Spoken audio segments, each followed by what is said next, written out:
Jason, and thank you so much to you and to the council for the award. It was unexpected, and we're obviously in a very difficult time right now with the pandemic, with the at least apparent increase in the virulence of racism and anti-Semitism that is around us,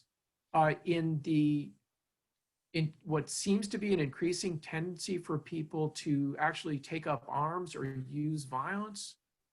to enforce their own political beliefs. I think that there is a strong need, which can come from the faith community, for people to step forward and say that the way of nonviolence, the way of active love, is not only more in keeping, again, with who we are and the world that we're trying to create, but that is the way to bring about transformation,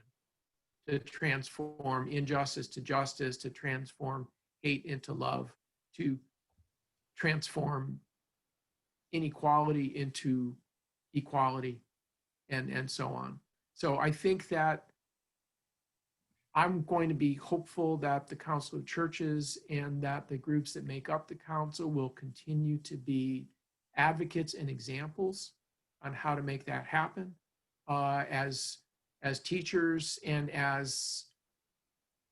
with individuals and congregations that demonstrate that in their action, as well as in what gets preached from the pulpit.